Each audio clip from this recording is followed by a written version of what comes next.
জামাত ইসলামী শব্দের আক্ষরিক অর্থই বলে এটি ইসলামের ভিত্তিতে গড়া একটি সংগঠন। বহুদিন ধরে দলটি নিজেদের রাজনৈতিক লক্ষ্য হিসেবে শরিয়া আইন প্রতিষ্ঠাকে সামনে রেখে কাজ করে এসেছে। কিন্তু ত্রয়োদশ জাতীয় সংসদ নির্বাচনকে সামনে রেখে এমন একটি ঘটনা ঘটল যা সত্যি দেশীয় রাজনৈতিক মাঠে নতুন আলোচনার জন্ম দিয়েছে। খুলনা সংখ্যালঘু অধ্যুষিত এলাকায় হঠাৎ করে একজন হিন্দু বাদে কৃষ্ণ নন্দীকে মনোনয়ন দিয়ে সবাইকে চমকে দিয়েছে জামাত ইসলামী। এখন প্রশ্ন আসে, জামাত কেন এমন সিদ্ধান্ত নিল? এই সিদ্ধান্ত কি তাদের ভাবমূর্তি বদলে ফেলার চেষ্টা, নাকি ভোটের ময়দানে বাড়তি সুবিধা পাওয়ার হিসাব? খুলনার এই এলাকায় দীর্ঘদিন হিন্দু ভোটারদের দখলে। স্বাধীনতার পর থেকেই এখানকার সংসদ সদস্য বেশিরভাগই সংখ্যালঘু সম্প্রদায়ের মানুষ। সেই জায়গায় ইসলামী রাজনীতির প্রতীক হিসেবে পরিচিত জামাত যখন একজন হিন্দুকে সামনে আনে, তখন সেটি নিছক সিদ্ধান্ত নয়, একটা বড় বার্তা। প্রশ্ন আসে, দলের নাম যেখানে ইসলামী দল, সেখানে ভিন্ন ধর্মাবলম্বী প্রার্থী কিভাবে শরিয়া আইনের পক্ষে দাঁড়াবে? কৃষ্ণ নন্দী কি হিন্দু ধর্মের বিশ্বাসী হয়েও ইসলামী আইন প্রতিষ্ঠার কথা মানুষের সামনে বলবে, আর তার ভোটাররা কি তাকে সেভাবে গ্রহণ করবে? এ প্রশ্নের উত্তর রাজনৈতিক মাঠে প্রমাণ করতে হবে তাকে। খুলনার সংখ্যালঘু ভোট সবসময় গুরুত্বপূর্ণ। আওয়ামী লীগ নির্বাচন না করায় তাদের নিশ্চিত ভোট এবার ছড়িয়ে পড়বে, সেটাই স্বাভাবিক। এই ভোটের অংশ যদি কৃষ্ণ নন্দীর দিকে যায়, তাহলে জামাত বড় সুবিধা পেতে পারে। আর সেই লাভ কি এতই গুরুত্বপূর্ণ যে জামাত নিজের ইতিহাস বদলে দিতে প্রস্তুত? অনেকের কাছে তাই মনে হচ্ছে।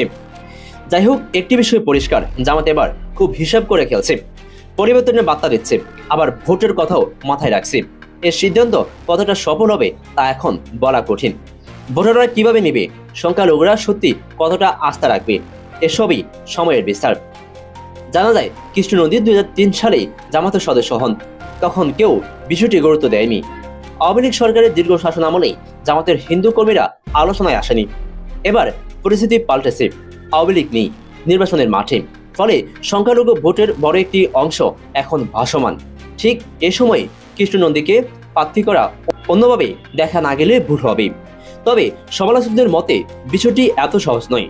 অনুসন্ধানী সাংবাদিক জুলকার নাইন দাবি করছেন, কৃষ্ণ নন্দীর রাজনৈতিক কর্মকাণ্ড খুব বেশি দেখা যায় না, বরং তাকে নিয়ে নানা ধরনের সন্দেহ গল্প ঘুরে বেড়াচ্ছে।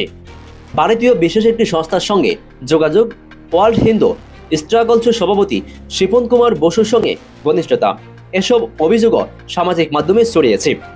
এসব অভিযোগ কতটা সত্য তা প্রমাণের বিষয়, কিন্তু নির্বাচনের সময় এমন অভিযোগ রাজনীতিকে আরো উত্তপ্ত করবে, এটাই স্বাভাবিক। রাজনৈতিক বিশ্লেষক শাহ আব্দুল হালিম বলছেন, জামাত যদি দেশে একটি আধুনিক গ্রহণযোগ্য রাজনৈতিক শক্তি হতে চায়, তাহলে তাদের সামনে তিনটি জরুরি শর্ত: আন্তর্জাতিক আস্থা অর্জন, দলীয় কাঠামো আধুনিকায়ন এবং রাজনৈতিক অন্তর্ভুক্তিমূলক সতর্কতা। সম্ভবত জামাত ও বিষয়টি বুঝছে, কিন্তু আরেক পক্ষ বলছে এসব ভোটের খেলা, নারী নেতৃত্ব এখনো দলটির কেন্দ্রে স্থান পায়নি। নারীদের কঠোর বিধিনিষেধ মানতে হয়, কেন্দ্রীয় সুরায় তাদের অংশগ্রহণ নেই, এসব বাস্তবতা পরিবর্তন হয়নি। অথচ হঠাৎ করে সংখ্যালঘু প্রার্থী মনোনয়ন, এটা অনেকের কাছেই কেবল কৌশল হিসেবে দেখা দিচ্ছে। তবে সত্যি বলতে কি, বাংলাদেশের রাজনীতিতে এই ঘটনাটি বড় আলোচনার ঢেউ তুলছে। খেলার মাঠে এখন পুরো বদলে গেছে, আর এই বদলের কেন্দ্রে দাঁড়িয়ে আছেন একজন কৃষ্ণ নন্দী, যিনি হয়তো প্রমাণ করবেন যে রাজনীতিতে ধর্ম নয়, মানুষ এবং কৌশলই বড় কথা। আর যদি ব্যর্থ হন, তাহলে জামাতের এই পরীক্ষা এক বড় ঝুঁকি দৃষ্টান্ত হয়ে থাকবে।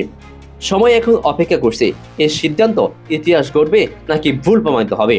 দর্শকবিন্দু, আজকের ভিডিও সম্পর্কে আপনার মূল্যবান মন্তব্য কমেন্টে জানিয়ে যাবেন।